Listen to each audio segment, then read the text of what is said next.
பிரதோஷ தினத்தில் சிவனை வழிபட்டால் அத்தனையும் கிடைக்கும் என்றார்களே. உலகத்தில் இப்போது பிரதோஷம் 20 வருஷமாக நடக்குது. யாருமே ஏழையே இருக்கக்கூடாது, அவங்க நினச்செல்லாம் நடந்துட்டு இருக்கணுமே. எத்தனை பேர் ஊடு வாசல் இல்லாத அவதிப்படுறான். இது ஒரு நல்ல எண்ணத்தை உருவாக்குறதுக்கு, நம்பிக்கையை உருவாக்குறதுக்கு சொல்கிற விஷயந்தானே தவிர நிஜம் கிடையாது. பிரதோஷத்தில் போய் நம்ம வழிபட்டோம்னா சிவபெருமான் நான் நீ கஷ்டத்தில் இருக்கிற ஒரு பொட்டினா கொடுக்க போகிறாரு. எந்த உழைப்பும் நீ உழைச்சால்தான் உனக்கு நன்மையை தவிர இறைவன் எதையும் யாருக்கும் கொடுத்ததும் இல்லை, எடுத்ததும் இல்லை. இறைவனுக்கு அது வேலையும் இல்லை. உழைப்பு உந்து அதனுடைய ஊதியத்துக்கு ஏற்ற மாதிரி உன்னுடைய வாழ்க்கையை அமைச்சேன்னா அந்த வாழ்க்கையினுடைய செயல் நல்லாயிருக்கும். உழைப்புக்கு ஏற்ற செயல்கள் செய்தால் நல்லாயிருக்கும். உழைப்பை விட தாண்டிய செயல்கள் செய்யும்போது துன்பத்தில் ஈடுபட்டுடுவேன். அதனால் சிந்தித்து வாழணும். வாழ்க்கைன்றது சிந்தித்து வாழும்போது தான் அந்த வாழ்க்கை சிறப்பாக இருக்கும். அதனால் யாராக இருந்தாலும் கடவுள் கொடுப்பாரு, அது கொடுப்பாருன்ற நம்பிக்கையை விட்டு தன்னால் முடியுன்ற ஒரு நம்பிக்கையோடு வாழ்ந்தீங்கன்னா அந்த வாழ்க்கை சிறப்பாக இருக்கும். மனித பிறவியில் பிறந்ததின் முழு பிறவியை அடைவது எப்படி? கடவுளை உணர்ந்தால் மட்டுமா? முழு பிறவியில் முழு பலனை உணர்றது. முழு பலன் உலகத்தில் இப்போ ஒரு குழந்தை பிறந்தது. அந்த குழந்தை பிறக்கும்போது எதை பார்த்தது? எல்லாரும் பிறந்த உடனே தாயை பார்த்ததுன்னு சொல்லுவாங்க. எந்த குழந்தையும் தாயை பார்த்ததே கிடையாது. இப்போ ஆப்ரேஷன் பண்ணி எடுத்துக்கிறாங்க, முதல்ல டாக்டரை தான் பார்க்குது. ஆனால் முதல் காலத்துலலாம் அது பிறந்த உடனே மண்ணை தான் பார்க்கும், போகும்போதும் மண்ணை தான் பார்க்கும். அப்போது அந்த வாழ்க்கையில் அது பிறந்த உடனே ஒரு தேடல் வருது. அதுக்கு என்ன தேடணும்? நம்ம பிறந்த உடனே தாயை தேடணும், தாயை தேடணுன்னே தகப்பனை தேடணும், தகப்பனை தேடணுன்னே கல்வியை தேடணும், கல்வியை தேடணுன்னு தொழிலை தேடணும், தொழிலை தேடணுன்னு ஒரு மனைவி மக்களை தேடணும். இப்படி தேடிக்கினே இருக்கிறதுக்குள்ளே அவன் வாழ்க்கையே முடிஞ்சு போயிடும். ஆனால் அது மட்டும் சிறப்பான வாழ்வு கிடையாது. அது இயற்கையாக எல்லா ஜீவராசிகளும் வாழற வாழ்வு தான். அது ஒன்றும் மனிதனுக்கு ஒரு சிறப்பே கிடையாது. மனிதனுடைய சிறப்பே உலக வாழ்க்கையில் வாழ்ந்துக்கினே இறைவனை தேடிக்கினே இருக்கணும். அதுதான் உண்மையான தேடல். இந்த உலக வாழ்க்கையை தேடுறது அது எல்லா ஜீவராசியும் தேடப்போய், நீ மட்டும் ஒன்றும் அதிசயம் கிடையாது. ஆனால் இறைவனை எந்த ஜீவராசியும் தேடாது. நீ மட்டும்தான், உனக்கு மட்டும்தான் அந்த ஆற்றல் இருக்குது. அப்போ அந்த இறைவனை தேடி அதை அடையிறது தான் ஒரு மனிதனுடைய முழுமையான வாழ்வு. மனிதனுக்குள்ளவே முழுமையான வாழ்வு எதுன்னா, இப்போ உங்களுக்கு ஒரு கல்யாணம் ஆயிடுச்சு, உங்களுக்கு 2 குழந்தை பிறந்துடுச்சு, நீங்கள் கணவன் மனைவி இருக்கிறீங்க. உங்கள் கணவன் மனைவி இருக்கும்போதே அந்த 2 குழந்தைக்கு கல்யாணம் ஆகணும். அந்த 2 குழந்தைக்கு கல்யாணம் ஆகிற வரைக்கும் கணவன் மனைவி உயிரோடு இருக்கணும். அந்த 2 குழந்தைக்கு குழந்தை பிறந்து கணவன் மனைவி உயிரோடு இருந்தால் அது முழுமையான வாழ்வு. அதுக்குள்ளே ஒரு தாயோ தகப்பனோ இறந்துட்டாலும் அது அரைக்குறையான வாழ்வு தானே தவிர முழுமையான வாழ்வு. அது முழுமையான வாழ்வு எத்தனையோ லட்சத்தில் ஒருத்தருக்கு தான் கிடைக்கும், எல்லாருக்கும் கிடைக்கல. ஏதாவது ஒரு இழப்பு வந்துடும், அது இயற்கை. சங்க இலக்கியத்தில் முருகனுடைய தாயார் பெயர் கொற்றாவை என்று சொல்லப்படுகின்றது. முருகன் யானை மீது அமர்ந்து போர் புரிய செல்லும் ஒரு அரசன் என்று சொல்லப்படுகின்றது. பின்னர் எப்படி சிவன் அரசனிடம் போர் புரியல, அரக்கனிடம் போர் புரிஞ்சார். அந்த அரக்கனை போர் புரியறதுக்கு தான் அவருடைய அவதாரமே வந்தது. முருகனுடைய அவதாரமே எதுக்காக வந்ததுன்னா, அந்த அரக்கனை போர் புரிஞ்சு அதை வென்று தேவர்களை காப்பாற்றணுன்றதுக்காக அந்த முருகப்பெருமானுடைய தோற்றம் வந்தது. அது அந்த பொற்றாமரை குளத்தில் 6 புஷ்பத்தில் 6 வடிவமாக அந்த சிவனுடைய நெற்றிக்கண்ணிலிருந்து அந்த ஜோலை 6 வடிவத்தில். அதனால தான் நான் சொல்லுவேன், விந்து 2 விந்து, ஸ்தூல விந்து சூட்சம விந்துன்னு. அப்போ சிவனுக்கு வந்தது சூட்சம விந்து. அந்த சூட்சம விந்துவனுடைய 6 புஷ்பத்தில் ஊழ்ந்ததால் அந்த 6 குழந்தைகள் ஆச்சு. அந்த 6 குழந்தைகளை வளர்த்தது கார்த்திகை பெண்கள் 6 பேர் வளர்த்தாங்க. அப்போ அந்த 6 குழந்தைங்களும் வளர்ந்த உடனே சிவபார்வதி ஒன்று சேர்த்தா ஒரு குழந்தைய அது ஆறுமுகம்னு பேர் வச்சாங்க. அதுக்கு அந்த ஆறுமுக குழந்தை தான் சூரபத்மனை கொல்றதுக்காக அவதாரம் எடுத்து சூரபத்மனை கொன்னது. சூரபத்மனை கொன்ன உடனே தேவர்கள்லாம் விடுதலையான உடனே நம்ம இவ்வளோ நாள் சிறைப்பட்டு இருந்தவங்க விடுதலை யானமே, அப்போ அந்த முருகப்பெருமானுக்கு ஏதாவது பரிசு கொடுக்கணும் அப்படின்றதுக்காக தெய்வ யானையை பரிசாக கொடுத்து திருப்பரங்குன்றத்தில் திருமணம் நடந்ததுன்னு சொல்கிறாங்கம்மா. நான் போகல அந்த கல்யாணத்துக்கு, சொல்கிறேன். எவ்வளவு சம்பாதித்தாலும் போதவில்லை, ஆகவே மற்றவர்களை ஏமாற்றி பணம் சம்பாதிப்பது தப்பா? அது எப்போ எவ்வளோ சம்பாதிச்சாலும் பத்தலைன்னு அவன் நினச்சிட்டானோ இந்த உலகத்தையே அவன் பேரில் எழுதினாலும் பத்தலைன்னு தான் நினைப்பான். எப்போ ஒருத்தன் சம்பாதிக்கிறது எனக்கு போதும்னு நினைக்கிறானோ அவனுடைய வாழ்க்கை நிம்மதியாக இருக்கும். பத்தலை என்று உனக்கு எத்தனை கோடி இருந்தாலும் பத்தலைன்னு தான் சொல்லிக்கினே இருப்பான். அவனுடைய வாழ்க்கை நிம்மதி இழந்து போயிடும். அதனால் பிறரை ஏமாற்ற போய் துன்பத்தில் தான் ஈடுபடுவானே தவிர நல்ல வாழ்வு வாழ முடியாது.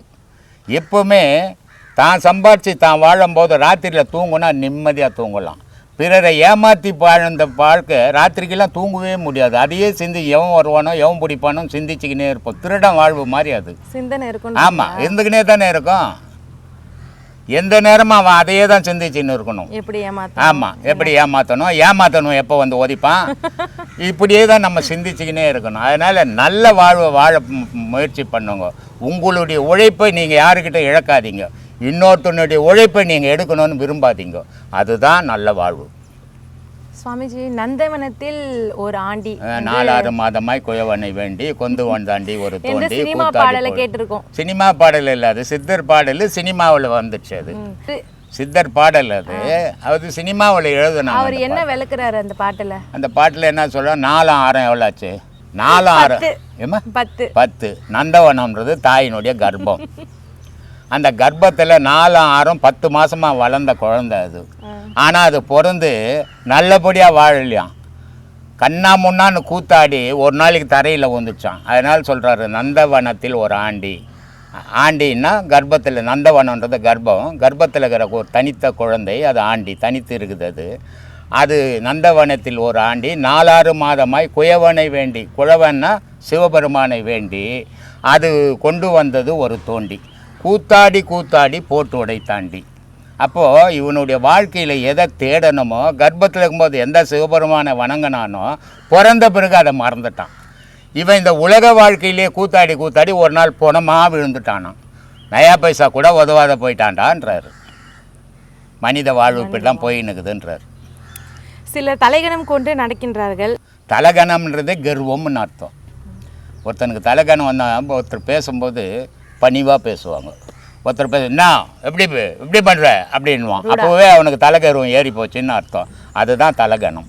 அந்த கர்வம் மனுஷனுக்கு ஏறிச்சின்னாவே மரியாதையை அவனே கெடுத்துப்பான். அதனால் அந்த கர்வம் ஏறாமல் மனுஷன் பார்த்துக்கணும். ரொம்ப ஜாக்கிரதையாக இருக்கணும். அதில் உடலே கோயில் உயிரே இறைவன் எனும்போது தற்போது உயிருக்கு உடலுக்கு மதிப்பு இல்லாமல் போயிடுச்சு. யார் சொன்னது?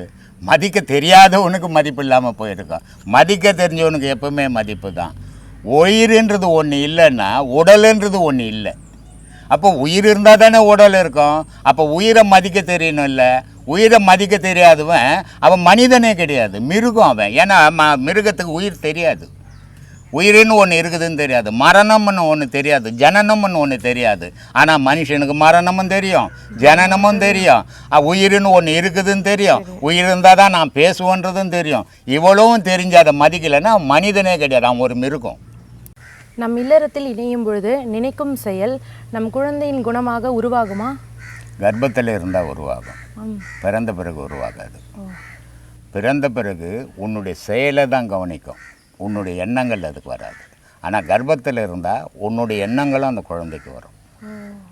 அதனால்தான் தாய் தகப்பன் ரொம்ப நல்லவங்க மாதிரி தெரிவாங்க உலகத்துக்கு, ஆனால் ரொம்ப கொடூரமான எண்ணங்கள் இருக்கும்.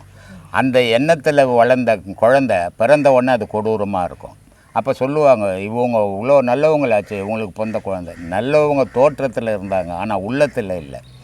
உள்ளத்தில் நல்லவங்களாக இருந்து உள்ளத்துக்குள்ளே வளர்கிற குழந்தை நல்ல எண்ணங்களோடு வளரும். அது பிறந்த பிறகும் நல்லவனாகவே இருக்கும். அதனால் தாயினுடைய கர்ப்பத்தில் குழந்தை இருக்கும்போது அந்த தாய் எந்த தீமையான எண்ணங்களையோ எந்த தீமையான செயல்களையோ செய்யக்கூடாது. செய்யும்போது அந்த குழந்தையை பாதிக்கும். அது நல்ல குரு அமையலை ஒரு சில பேருக்கு. நீ அடுத்து வர காலங்களில் சொல்கிறீங்கயா, உங்களை போல் இப்போ அடுத்து வர்றாங்களா என்னன்னு சொல்ல முடியாது. அப்போ ஒரு சில பேருக்கு நல்ல குரு அமையலை அப்படின்னா மானசீகமாக நினச்சிக்குவாங்கல்ல. அதெல்லாம் ஒரு மானசீகமாக நிறைய பேர் அப்படி தான் ஏமாந்துன்னு இருக்கிறாங்க. அதுக்கு பலன் உண்டா? ஒரு பலனும் கிடையாது. உன் மனசு உங்ககிட்ட இருக்குது, உனக்கு என்ன வழி தெரியும்.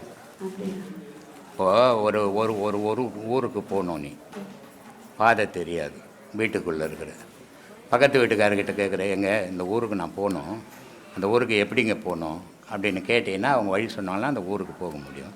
வழியே தெரியாத நான் மானசீகமாக அந்த வழியில் போய் நேக்கிற மாதிரினா கற்பனை தானே அது, எப்படி நிஜமாகும்? அதனால் ஞானம்ன்றது ஒரு பொக்கிஷம். ஞானம்ன்றது எல்லாருக்கும் கிடைக்கிறதில்ல. அப்படியே விரும்பினால் கூட பல தடைகள் உங்களுக்கு. அது ஆண்டவனுடைய அருள் இருந்தால் மட்டும்தான் அதை முழுமை பெற முடியும், இல்லைன்னா மற்றவங்களால முடியாது. அதனால் எப்போவோ செத்துப்பட்டார் ஒரு சித்தர், அவர் மானசீகமாக அவர்னா வந்து உனக்கு உபதேசம் கொடுப்பாரா? என்ன சொன்னார் உனக்கு? எதையுமே சொல்லாத மானசீகமாக நீயா நினச்சின்னா என்ன தெரியும்? அது இது அறியாமம்மா. மானசீகத்திலலாம் எதுவுமே நடக்காது. நீ குருவை மானசீகமாக நினைக்கிறத கடவுளை மானசீகமாக நினச்சின்னு உட்காந்துடுறேன். அது என்னத்துக்கு ஒரு குரு தேவை?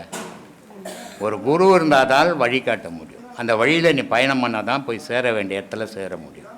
குரு இல்லாமல் இதை யாராலையும் அடைய முடியாது. இது அடையிற பாதையும் கிடையாது. அதனால் நல்ல ஒரு குருவை தேடணும். அது கிடைக்கிற வரைக்கும் அவங்க முயற்சிகள் பண்ணணும். அதுக்காக அவங்களுக்கு அந்த வாய்ப்புகள் கிடைக்கணும். இப்போ எத்தனையோ ஆண்கள் இருந்தால் ஒரு டவுலை உதறி தோளில் போட்டுக்கின்னு இந்த ஊருக்கு போகிறேன்னு கிளம்பி வந்துடுவாங்க. பெண்கள் அப்படி வர முடியாது. கணவங்கிட்ட சொல்லணும், பிள்ளைங்கக்கிட்ட சொல்லணும், அப்பா அம்மா கிட்ட சொல்லணும். இவ்வளோ பிரச்சனைகள் இருக்குது. இதையும் கடந்து எல்லோரும் அனுமதியோடு வரணும். கனடாவிலேருந்து 5 பிள்ளைங்க, கனடாவிலேருந்து ஒரு அம்மா வந்துக்கிறாங்க, ஒரு வாரத்துக்கு முன்னாடியே வந்துட்டாங்க. அப்போது கனடா நாட்டிலேருந்து 2 லட்சம் ரூபாய் செலவு பண்ணிக்கின்னு அவ்வளோ தைரியமாக ஒரு பொம்பளை வருது. நம்ம வீட்டு பொம்பளை மார்க்கெட்டுக்கு போய் வரனா துணை யாரும் இல்லைன்றாங்க. அந்த அளவுக்கு பயத்தில் இருக்கிறாங்க. இவங்க எப்படி வீட்டுக்குள்ளேருந்து வெளியே வர முடியும்? அது அதனால் இதெல்லாம் சாத்தியம். மானசீகம்ன்ற வார்த்தையே ஒரு கற்பனை வார்த்தை தான், நிஜமே கிடையாது. நீயா ஒரு கற்பனை பண்ணிக்கின்னு உட்காந்துக்கிற, அவ்வளோதான். அதில் என்ன வழி தெரியும் உனக்கு? இந்த மௌன சாமியாருன்னு சொல்லுவாங்க, அதையே நான் ஏற்றுக்கிறது இல்லை. ஒரு ஞானி, ஒரு ஆன்மீகவாதி, ஒரு சாமியார் அப்படின்னா இந்த உலகத்துக்கு நீ என்ன சொன்ன? நீ பேசுனா தானே சொல்ல முடியும். நீ மௌனமாக இருந்தால் என்ன செத்து போனான்னா? ரெண்டும் ஒன்று தானே. நீ மௌனமாக இருந்தாலே இந்த உலகத்துக்கு என்ன நன்மை? இந்த மக்களுக்கு என்ன நன்மை? மக்களுக்கு என்ன செய்த, என்ன சொன்ன? ஒன்றுமே சொல்லாத நான் மௌனமாக இருக்கிறேன்னா நீ இருந்தால் என்ன போனேன்னா? ரெண்டும் ஒரே விஷயம் தானே. ஒரு ஞானி, ஒரு ஆன்மீகவாதி, ஒரு மகானன் சொன்னால் அவன் உலகத்துக்கு கடவுளை பற்றி பேசணும், மனுஷனுக்கு சொல்லணும், மனுஷனுடைய மனவை தெளிவுபடுத்தணும். அவன் தான் ஆன்மீகவாதி, அவன் தான் அதுக்கு தகுதி உள்ளவன். நான் மௌனமாக இருக்கிறேன்னா அவனுக்கு ஒன்றும் தெரியலன்னு அர்த்தம். இந்த ஜனம் ஏமாந்து போகுதுன்னு அர்த்தம். அதனால் மானசீகம்ன்றது ஒரு கற்பனை வார்த்தை, காணல் நீர் மாதிரி. தூரம் பார்த்தா தண்ணி இருக்கிற மாதிரி தெரியும், அங்கே போனால் தண்ணி இருக்காது. காணல் நீர் மாதிரி அது. அதனால் அந்த கற்பனையெல்லாம் செல்லுபடி ஆகாதுமா. நிஜம் தெரியாமல் எதுவுமே. இப்போ ஒரு அம்மா குழந்தை இல்லை, குழந்தை பிறந்த மாதிரி நினச்சிக்கினா குழந்தை வருமா? வருமா? வருமா? பெற்றா தானே குழந்தையாகும். அந்த மாதிரி நீ போனால் தான், ஒரு குரு சீடன் போனால் தான் பாதை தெரியும். இல்லாத மானசீகமாலாம் ஒன்றும் பண்ண முடியாது. அது மனிதனுக்கு வர இன்ப துன்பம் வந்து கர்மாவை பொறுத்து அப்படின்னு சொன்னீங்க. மனிதனுக்கு வர்ற இன்ப துன்பம் கர்மாவை பொறுத்து அப்படின்னு. ஆமாம், அவன் முன் செய்த வினையினுடைய பயனா ஒருத்தன் நல்லா இருக்கிறான், ஆரோக்கியமாக இருக்கிறான், சுபீட்சமாக 3 வேளை சாப்பிட்றான். ஒருத்தனுக்கு கால் இல்லை, ஒருத்தனுக்கு கண் இல்லை, ஒருத்தனுக்கு கை இல்லை, ஒருத்தனுக்கு வேலை இல்லை, ஒருத்தனுக்கு சோறு இல்லை. இது எல்லாமே அவன் செய்த விதி பயனுக்கு ஏற்ற மாதிரி தான் அவனே அமைச்சிக்கினது. அது இங்கே கடவுளுக்கும் இதுக்கும் சம்மந்தமே கிடையாது. இது திருஞான சம்பந்தர் வந்து கோளாறு பதிகம் பாடுறாங்களேங்க. ஆமாம், அது வந்து தினமும் படிக்கும்போது நவக்கர கோளாறு வந்து குறையும், துன்பம் குறையும். அவர் மகானம்மா, அவர் என் மனுஷனை ஒன்றாய்க்க. நம்ம ஆசையில் அலையிற நமக்கும் ஆசை அற்று வாழ்ந்த மகானுக்கும் வித்தியாசங்குது. எந்த மகான் அவர் பாடினார், போய் வயிற்று வலி வந்துடுச்சுன்னு பாடினார், வயிற்று வலிலாம் தீர்ந்து போச்சு. நீ போய் பாடிப்பார், தீர்த்தப்பார். யாருக்கண்ணா ஆஸ்பத்திரியில் ஒவ்வொருத்தரையா போய் பாடி எழுப்பி வீட்டு காமிச்சிடலாம். இதெல்லாம் ஒரு கற்பனை. அவன் வந்து பாடவே வானா, வாய் திறந்து சொன்னாவே. இப்போது திருக்காட்டுப்பள்ளியில் ஞான சம்பந்தரும் அப்பறம் போனாங்க. மூடி இருக்கிற கோயில் திறந்தா இடிஞ்சு கொட்டுற மாதிரி இருக்குது. அதனால் திறக்காமல் விட்டுட்டான் கோயிலில்.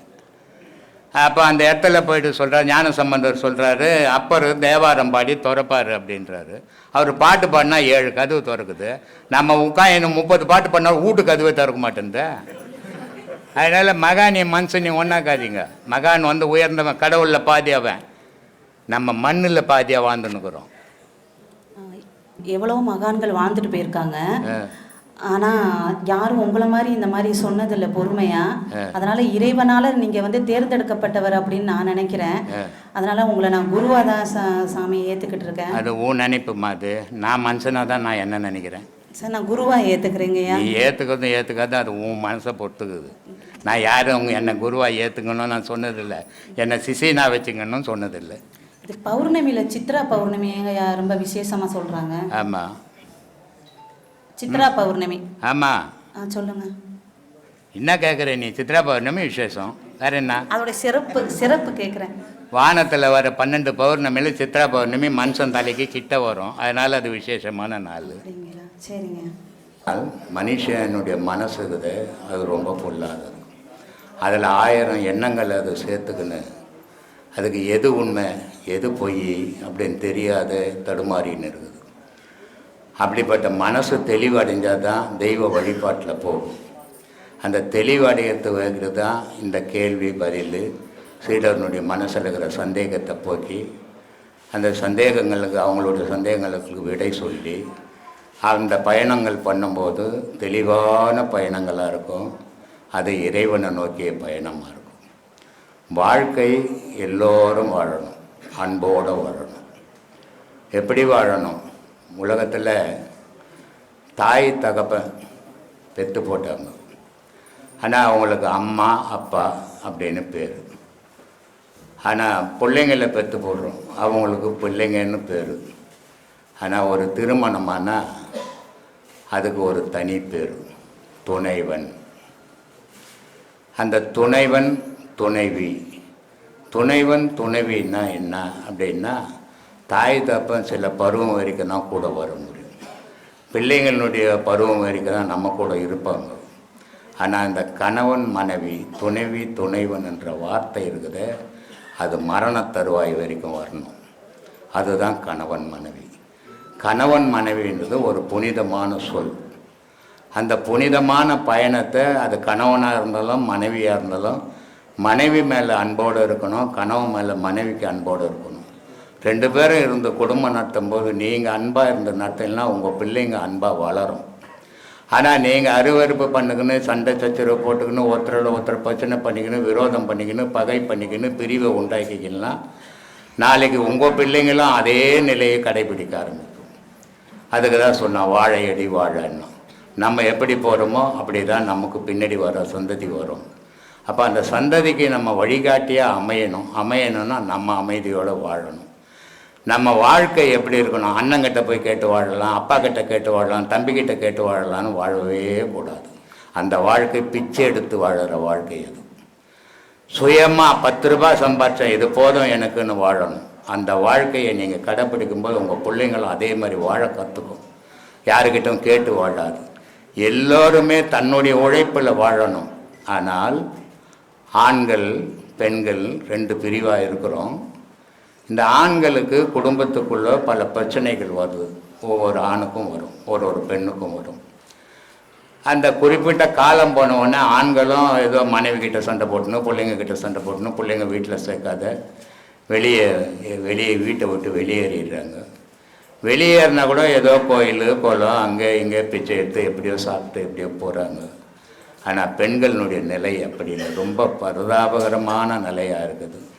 ஏன்னா ஆணுனுடைய உடல் அமைப்பு வேறு, பெண்ணுனுடைய உடல் அமைப்பு வேறு. எங்கன்னா ஒரு ஆண் ஒரு பிளாட்பாட்டில் கூட பட்டம் கிடக்கலாம், பெண்கள் அப்படி படுக்க முடியாது. அப்படிப்பட்ட பெண்களுக்கு இந்த பகை வந்து விரோதம் வந்து வீட்டை விட்டு வெளியே வர நாளில் அநாத ஆசிரமங்களில் போய் எவ்வளோ பிள்ளைங்க இருந்திருப்பாங்க, எவ்வளோ உறவுகள் இருந்திருக்கும், எவ்வளோ சொத்துக்கள் இருந்திருக்கும், எவ்வளோ நினச்சதெல்லாம் சாதிருப்பாச்சு. ஆனால் இன்றைக்கி யாராவது ஒரு பிடி சோறு கொடுப்பாங்களான்னு இந்த பெண்கள் தவிச்சு நிற்கும்போது ரொம்ப மனவேதனையாகுது. அதை பார்க்கும்போது ஒவ்வொரு ஆசிரமத்தையும் இந்த நிலை எதுக்கு வருது? அதை இருக்கிறவங்களாவது போனவங்க போகட்டும், இருக்கிறவங்களாவது நீங்கள் யோசித்து பார்க்கணும். இது மன தைரியம் இல்லை. வாழும்போது என்ன நினைக்கிறோம், ஐயோ என் பிள்ளை மாதிரி உலகத்திலே பிள்ளை இல்லை, என் பொண்ணு மாதிரி உலகத்திலே பொண்ணு இல்லை அப்படின்னு வாழாது. ஆனால் அது குறிப்பிட்ட காலம் அதனுடைய காரியங்கள் முடிஞ்ச உன்னை ஒதுக்கி விட்டுடும். அந்த ஒதுக்கி விடும்போது நீ இருந்ததெல்லாம் அதுங்களுக்காக அழிச்சிட்டு உன்னுடைய பாதுகாப்புக்குன்னு நீ எதையுமே வச்சுக்காத போது நீ தவிக்கும் போது அநாத ஆசிரமம் தான் உனக்கு கை கொடுக்குது. அந்த மாதிரி நிலையை உருவாக்கிக்காதீங்க. பிள்ளைங்களை காப்பாற்றுங்க, பொண்ணுங்களை காப்பாற்றுங்க, எல்லாரையும் காப்பாற்றுங்க. ஆனால் உங்கள் பாதுகாப்பை தேடிக்குங்க, அது ரொம்ப முக்கியம். அதுலேயும் பெண்கள் முக்கியமாக தனக்குன்னுட்டு ஒரு பங்கை எடுத்து வச்சுக்கணும். யாருடைய தயவுலையும் வாழ வேணாம், என்னுடைய உழைப்பில் நான் வாழறேன்ற தைரியத்தோடு வாழுங்க. அந்த தைரியம் எதில் கிடைக்குன்னா யோக பாதையில் மட்டும்தான் கிடைக்கும். அதனால தான் இவ்வளவும் பேசுகிறோம், இவ்வளவும் சொல்லிக் கொடுக்குறோம். இதை செய்கிறவங்களுக்கு யார் இல்லை, பிள்ளை இல்லை, புருஷன் இல்லை, பொண்டாட்டி இல்லை, யார் கைவிட்டாலும் கடவுள் கைவிட மாட்டான். ஏன்னா பட்டினத்தார் சொல்லுவார், எத்தினி தாய் வயிற்றில் பிறந்த நான். அப்போ அம்மா ஒன்றும் இல்லை, 1000 அம்மாக்கள். எத்தனை அப்பாக்களுக்கு பிறந்தேன், அப்போ அப்பா ஒருத்தன் இல்லை, எத்தனையோ 1000 அப்பாக்கள். எத்தனை வாட்டி நான் செத்தேன், ஒரு வாட்டி சாகலை, பல கோடி வாட்டி செத்துருக்கிறேன். எத்தனை வாட்டி பிறந்தேன் நான், எத்தனை கோடி வாட்டி பிறந்திருக்கிறேன். ஆனால் இந்த பிறப்பு எனக்கு வேணாம். ஏன்னா ஒரு 100 பேருக்குறேன்னா 10 பேர் நான் திருப்பி திருப்பி பிறக்கணும், இந்த மாதிரி ஆனந்தமான வாழ்க்கை வாழணும்னு நினைப்பேன். ஆனால் 90 பேருடைய வாழ்க்கை துன்பத்தில் தான் இருக்குது. இல்லை சில பேர் வந்து வெளியே மனம் விட்டு பேசிடுவாங்க, சில பேர் சொல்ல முடியாது, மனசுக்குள்ளே போட்டு புழுங்கிக்கின்னு இருப்பாங்க. இந்த மன தெளிவு வரணுன்னா யோக பாதை அவசியம். இது நல்லா இருக்கும்போதே பிடிச்சோம்னா தான் நமக்கு அந்த தைரியம் வரும், துணிச்சல் வரும், கடவுள் மேலே நம்பிக்கை வரும். எல்லாரும் உலகமெல்லாம் கைவிட்டால் கூட கடவுள் உங்களை கைவிடவே மாட்டான். ஏன்னா உண்மையான தாயும் தகப்பனும் உலகத்தில் இருக்கிற உயிரினத்துக்கு இறைவன் மட்டுமே ஒரே ஒரு தாய் தகப்பன், சக்தியும் சிவமும். மீதி எல்லாம் அந்த இடையில் பிறக்கிறோம், இறக்குறோம், தாய் இருக்கிறா, பிள்ளை இருக்கிறான், கணவன் இருக்கிறான், எல்லாரும் சேர்ந்தோம், எல்லாரும் ஒரு டூரிஸ்ட் சென்டர் மாதிரி எல்லாரும் சேர்ந்தோம், எல்லாரும் பிரிய போகிறோம். ஆனால் இறைவனை விட்டு மட்டும் பிரியக்கூடாது. அந்த பிரியாத நிலையை தான் இங்கே சொல்லி கொடுத்துன்னுக்குறோம். அதை கடைபிடிச்சிங்கன்னா தைரியத்தோடு வாழலாம். எந்த நிலையிலையும் மனக்கலக்கம் இருக்காது. சின்ன சின்ன சந்தோஷத்துக்கும் தலைக்கால் தெரியாத ஆட மாட்டோம். சின்ன சின்ன துக்கத்துக்கும் விழுந்துட்டு எழுந்துக்காது இருக்க மாட்டோம். எதுலேயும் ஒரு துணிவோடு நிற்போம். யார் கைவிட்டாலும் என்னை கடவுள் காப்பாற்றுவோன்ற நம்பிக்கை வரும். அந்த நம்பிக்கைக்காக தான் இவ்வளவும் பேசுகிறோம். இதை செய்து நீங்கள் நல்லா கடைப்பிடிப்பீங்கன்னு நம்புகிறேன் நான். அதை எல்லாரும் சீரான முறையில் பயணம் பண்ணுங்க. அந்த பயணம் உங்கள் வாழ்க்கைக்கு உதவும். ராமகிருஷ்ணன் ஒரு கதை சொல்லுவார். அவர் வந்து பிரசங்கம் பண்ணிகிட்டே இருப்பார். பிரசங்கம் பண்ணிகிட்டே இருக்கும்போது என்ன பண்ணுவாங்களாம், பணக்காரங்க ஏழை எல்லோரும் என்ன பண்ணுவாங்களாம், ஒரு பொருளை எடுத்து வந்து கொடுப்பாங்களாம் சாப்பிட்றதுக்கு. மாலை, பூ, பழம், ஸ்வீட்டு அப்படின்னு எடுத்து கொடுப்பாங்களாம். இவர் என்ன பண்ணால் ஒரு சிலர் கொடுத்தா மட்டும்தான் அவர் எடுத்து அதுலேருந்து ஒரு துண்டை எடுத்து வாயில் போடுவாராம். வேறு யாருன்னா எடுத்து கொடுத்தாங்கன்னு சொன்னால் அது கையே வைக்க மாட்டாராம். கையை வைக்க மாட்டேன், அதை ஒருத்தங்கிறான் பாரு, அவங்ககிட்ட எடுத்து கொடுன்னு வரான். யார் அவர்? விவேகானந்தர்கிட்ட. ஏன் அவர் ஒரு சிலர் கொடுத்தா சாப்பிட்றாரு, ஒரு சிலர் கொடுத்தா சாப்பிட மாட்டார்? இவ்வளோ பெரிய ஞானி பிரித்து பார்க்குறாருன்னா அப்படி இல்லை அது விஷயம். யார் கையில் எந்த பொருளை வாங்குறன்றதுக்கு ஒரு இது இருக்குது. மனுஷனோட மூச்சு காற்றுல மட்டும் எண்ணம் வரல, அவங்களோட செயல்லையும் அவங்கள எண்ணம் பிரதிபலிக்கும். ஒரு பொருளை கொண்டு வரும்போது சுத்தமில்லாத மனசோடு அந்த பொருளை கொடுத்தாங்கன்னா அதை அவர் சாப்பிட்டாருன்னு சொன்னால் அன்றைக்கி நைட்டெல்லாம் அவரால் தூங்க முடியாதான். அவரோட முதுகை ஒரு புலி தன்னோட நகத்தில் புறான்னா எப்படி இருக்குமோ, துடிப்பார் எப்படி துடிப்பாரோ, அந்த மாதிரி ஒரு நல்ல எண்ணங்கள் இல்லாமல் ஒருத்தர் பொருளை எடுத்து கொடுத்தா அந்த பொருளை இவர் சாப்பிட்டாருன்னு சொன்னால் அன்றைக்கி அவரால் தூங்க முடியாமல் வேதனை போடுவாராம். யார்? அவ்வளோ பெரிய ஞானி ராமகிருஷ்ணர். அன்றைக்கி அவரால் தூங்க முடியாத சூழ்நிலை வருமா. அதனால் நல்லா தெரிஞ்சு இந்த மனசு சுத்தமாகுது, இந்த மனசு சுத்தமாகுதுன்னு அவங்க கொண்டு வந்தால் மட்டும்தான் அந்த பொருள் வந்து ஒரு எதையாவது ஒன்று எடுத்து தன்னோட வாயில் போடுவாராம். மற்ற எல்லாத்தையும் போட்டபடியே வச்சுப்பாராம். மனம் கெட்டு போய் யார் எதை கொடுத்தாலும் அது ஞானமாக கொடுத்தால் கூட நம்மளால் அதை அனுபவிக்க முடியாமல் நைட்டானா மனசை புள்ளி சொன்ன மாதிரி அந்த பாடத்தினால நம்ம இன்பம் அனுபவிக்க மாட்டோம், துன்பத்தை மட்டுமே அனுபவிப்போம். ஏன்னா இந்த பாடம் அந்த மாதிரி பாடம். நாம் சுத்தமாக இருக்கணும்னு போகிற இடத்துல போய் கெட்டு போன கூட்டத்தால் இது பாடம் தானே வாங்கினா பரவாயில்லன்னு வாங்கிட்டோன்னு சொன்னால் அதால் நமக்கு விமோச்சனம் கொடுக்க முடியாது. தொட்டு காட்டாத வித்தை சுட்டு போட்டாலும் வராது. யார் தொட்டு காட்டினா வரும்? குருநாதர் தொட்டு காட்டினா மட்டும்தான் வரும். அதுக்கு தான் ஆரம்பத்திலே சொன்னேன், ஆதிசங்கரர் கனகதாரா சோத்திரம் பாடிட்டார். பாடினவர் கனகதாரா சோத்திரம் அக்கல்ல வச்சுன்னு போயில்லை, எல்லாத்தையும் வெளியே தான் வச்சுருக்காரு. இப்போ நாமெல்லாம் சேர்ந்து அதே கனகதாரா சோத்திரத்தை படியும் படிச்சோம்னா செல்வம் மழை பொடியுமா? பொடியாத. காரணம் என்ன? அந்த பாட்டில் ஒன்றும் இல்லை, கொடுக்குறவங்க கையில் இருக்குது. கொடுக்குறவங்களுக்கு எந்த தகுதி இருக்குதோ அந்த தகுதிக்கு ஏற்ற மாதிரி தான் அந்த பொருளே வேலை செய்யும். மனம் கெட்டு போய் அந்த பொருளை கொடுத்தனா அதனால் பலன் கிடைக்காது. அப்போ போகிறவங்க நாம் எல்லாரும் யார்கிட்ட வாங்கணும்? வெள்ளை வேட்டி கட்டினா வாங்கிடலாமா? வாங்க முடியாது. ஏன்னா அதை அவர் கொடுத்தாருன்னா அந்த பாடத்தினால நமக்கு பலன் கிடைக்காது. புரியுதுங்களா? இதுதான் சாமி விஷயம். அப்போ யாருக்கிட்ட வாங்கணும், எதை வாங்கணும், அந்த தகுதி அவருக்கு இருக்கா அப்படின்னு நம்ம தெரிஞ்சு அதை போய் வாங்கினோம்னா நம்ம பாடம் தெளிவாக நம்மளை கொண்டு போய் சேர்க்கும். இல்லைன்னு சொன்னால் பாதி வழியில் போய் தலை சொஞ்சின்னு போய் நிற்போம். இவ்வளோ நாள் ஆச்சு, இது ஒன்றுமே செய்யலை, நான் எப்படி வந்தனோ அதே மாதிரி இருக்கிறேன்னா நாம் செய்யக்கூடிய பாடத்தினால எந்த பலனையும் இந்த மனமோ இந்த உயிரோ அனுபவிக்கலைன்னு அர்த்தம். மனம் அனுபவிச்சதுன்னு சொன்னால் நம்மளால் ஏற்கனவே இருந்த மாதிரி இருக்கவே முடியாது, இருக்கவே முடியாது. அதனால தான் நான் அவங்ககிட்ட சொன்னேன், இந்த அவங்ககிட்ட நான் 4 படம் 5 படம் வாங்கியிருக்கிறேன். அந்த 5 படத்தையும் நான் தவிர்த்துட்டு நான் ஃபஸ்ட்டு கதி படம் உங்ககிட்ட வாங்கணும்னு தான் ஆரம்பத்தில் முயற்சி பண்ணி நான் ஆரம்பத்தில் மொதல் படம் உங்கள் கையில் வாங்கினாதான் அது நான் அழிஞ்சு போனாலும் பரவாயில்ல. ஒரு மனுஷன் எப்படி வாழணுமோ அந்த வாழ்க்கையை இப்போ அந்த 2-3 மாதமாக நல்லா வாழ்ந்துட்டு இருக்கோம், 2 வருஷமாக. அது போதும். நாளைக்கே எனக்கு ஒன்று ஆனால் கூட பிரச்சனை கிடையாது. இந்த ஆசிரமத்துக்கு வர்றவங்களுக்கு ஐயாவை பற்றி தெரிஞ்ச அத்தனை பேருக்கும் புது ஆளாக இருந்தாலும் சரி பழைய ஆளாக இருந்தாலும் சரி இங்கே உள்ள சூழ்நிலை எல்லாம் தெரியும்.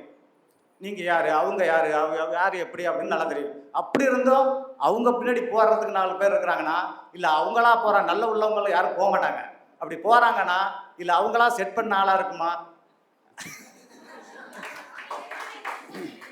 உண்மை அறியாத கூட்டம் சாமி, உண்மை அறியாத கூட்டம். ஐயா நடத்தணும், எப்படி வச்சு நடத்தி ஆகணுங்கிற முடிவில் ஏதோ ஒன்று பண்ணி நடத்துகிறாங்களே. அதே இப்போ இங்கே யாருக்குமே எந்த விதமான எதிர்பார்ப்பும் கிடையாது. ஒரு நாளைக்கு அது இங்கே வந்தா கண்டிப்பாக உடையும் பாருங்க. அது ஒரு யாருக்காக எதிர்பார்ப்பு இருக்குதா? எந்த எதிர்பார்ப்பும் இல்லாத ஒரு கூட்டம் தான் இங்கே இருக்குது. ஆனால் அங்கே என்ன எப்படி இருக்குதுன்னா, இவர் கூட போய் சேர்ந்தா நாம் என்ன பண்ணாலும் அவர் கேட்கவே மாட்டார். பண்ணுமா, பண்ணு அப்படின்னு சொல்கிற கூட்டம். ஆனால் அவங்க அதுக்கான தகுதி இருக்குதா அப்படின்னு தெரிஞ்சு பண்ணோன்னு வச்சுக்கலாம், ஐயா பேர் கிடையாது. யார் வேணா என்ன வேணா பண்ணிக்கணும்னு விட்டால் யாரை போய் சேரும்? ஐயாவோட முகத்தை பார்த்து ஐயாவோட பேச்சை கேட்டு பொதுமக்களுக்கு உள்ளே வராங்க. இவங்கள நம்பியோ என்ன நம்பியோ யாரும் வரப்போகிறதே கிடையாது. அப்போது நான் ஒரு தப்பான ஆளுக்கிட்ட போய் நான் இதை பண்ணுன்னு சொல்லி கொடுத்துட்டேன்னு சொன்னால் நம்பி வர்றது ஐயாவை நம்பி வரவங்க அந்த தப்பான ஒரு விஷயத்தை அவங்க அனுபவித்து அதனால் துன்பப்பட்டாங்கன்னா யார் அவங்க மனசு வேதனைப்படும்? அவரை நம்பி தானே வந்தேன், அந்த இடத்துல இப்படி நடக்குதேன்னு வேதனைப்படக்கூடிய சூழ்நிலை அங்கே வந்துடும். அதுக்கு தான் நான் முன்கூட்டியே உங்கள்கிட்ட நான் இந்த மாதிரி இது என்னன்னு கேட்டேன். எல்லாருக்கும் பார்த்தா டவுட்டு. ஏன்னா பாடம் கொடுத்தவங்களா இந்த லட்சத்தில் இருந்தீங்கன்னா பாடம் வாங்கின நாங்கள் எந்த லட்சத்தில் இருப்போம் கேட்டாங்க. எல்லாருக்கும் ஒரு சந்தேகம் வந்துச்சு. சரி சாமி, சாமி இந்த இப்போ ஊரில் ஒரு சின்ன 2 இன்ச்சு வேலி நம்பிட்டு அவ்வளோ ஒருத்தவங்க தான் அடிச்சுக்கிறான் வெட்டிக்கிறான் கொடுக்கலாம். இவ்வளோ ஒரு சாமிராஜத்தை எனக்கு அதுக்கு சம்மந்தமே இல்லாத மாதிரி இருக்கிறீங்களா சாமி? அது எப்படி சாமி உங்களுக்கு இந்த மனப்பாக்கம்? ஐயாவே அப்படிதான் சாமி இருந்தாரு, எல்லாத்தையும் அவர் தான் உருவாக்குனாரு. ஆனால் அவருக்கும் அதுக்கும் எந்த சம்மந்தமே இல்லாமல் தான் அவர் கடைசி நொடி வரைக்கும் இருந்தார். அதனால தான் அவர் பேர் எங்கேயுமே எழுதலை. ஒருவேளை அவர் பேர் எழுதியிருந்தாருன்னா இன்னைக்கு இந்த பிரச்சனைலாம் இருந்திருக்கு. சாமி ஞானம்ன்றது எதையுமே வேணான்னு ஒதுங்கி நிற்கும் சாமி.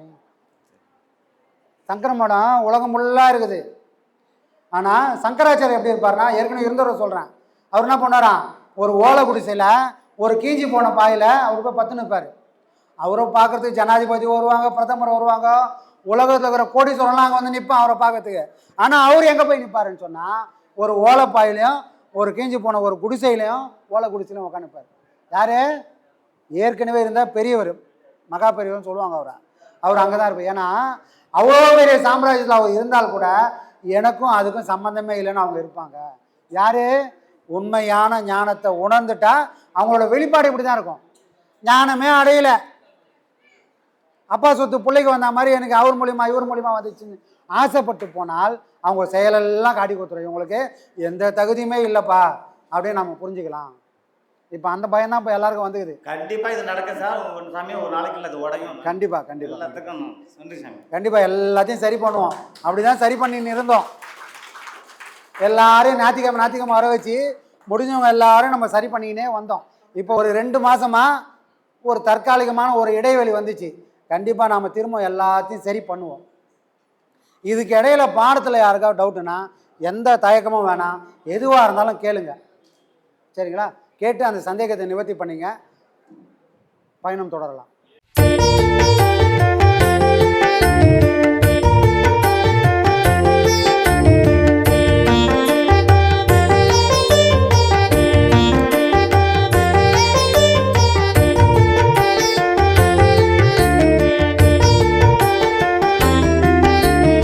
ஆன்மீக அமுதினை அள்ளி வழங்கும் அருந்தவ குருவே சரணம். நான்முக கடவுளின் பெயரை தாங்கிய ஞான குருவே சரணம். ஆன்மீக